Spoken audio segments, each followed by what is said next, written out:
Now let's look at the haloform reaction. This reaction revisits a concept that we've talked about some time ago, which is alpha bromination, or alpha halogenation to be more general. So let's look at a molecule that has a methyl ketone.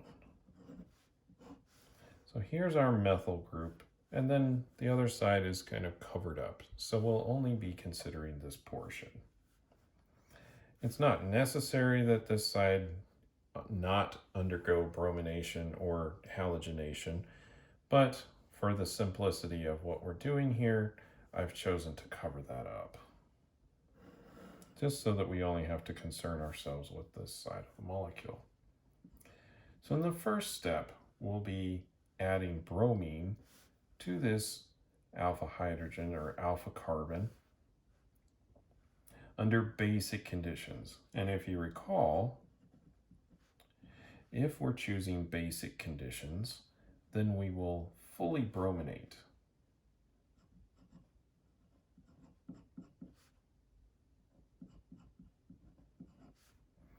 And we'll keep this temperature down a little bit.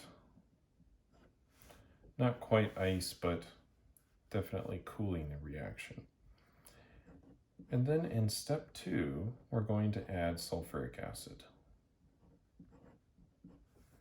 And then ultimately, what will happen is we will form the carboxylic acid. And in this case, since we use bromine, we will make bromoform. If we use chlorine, we would make chloroform. And if we used iodine, we would make iodoform.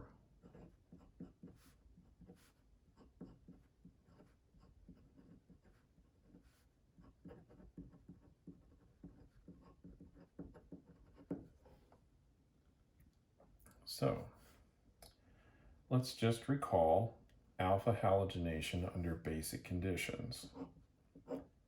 So just to go over what's actually happening in this first step, we have alpha hydrogens right here, and those will be substituted with bromines under basic conditions. And if you recall, it will fully substitute it under basic conditions. Under acidic conditions, it would only do one, but in this case, that's not what we want. We want it fully substituted.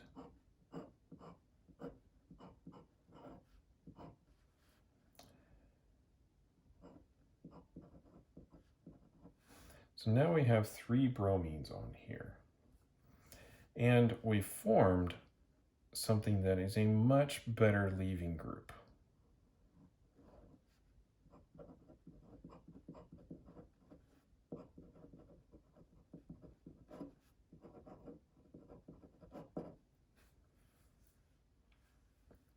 Now this actually only works on methyl ketones. So if we have a methyl group here, something that has 3 hydrogens on it, and we can get 3 halogens on here, then we form a good enough leaving group for this process to happen.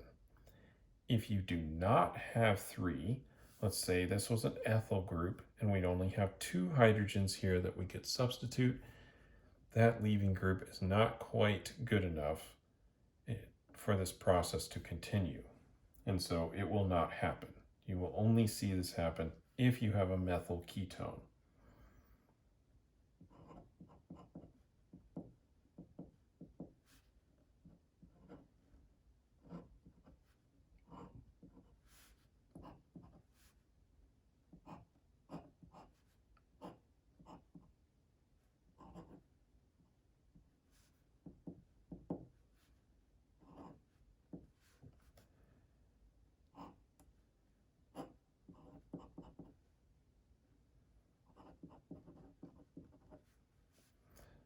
So this will collapse back down, and then we have our slightly better leaving group.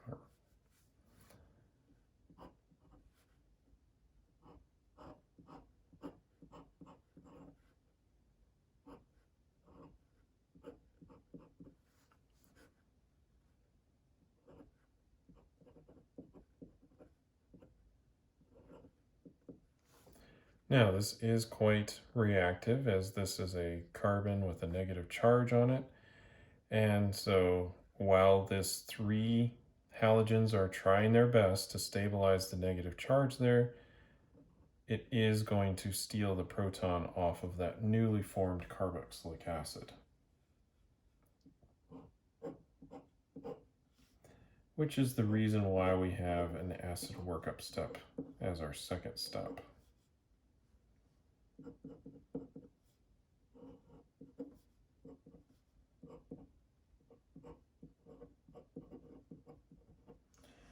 Now, you may notice that we have the solvent in this case is water, right? And we have water as part of the sulfuric acid. Now, an interesting point to that is this is very nonpolar and it will be non-soluble or insoluble in our reaction mixture. So this is going to form a second layer, or in the case of iodoform, it'll actually be a solid and precipitate out of the reaction.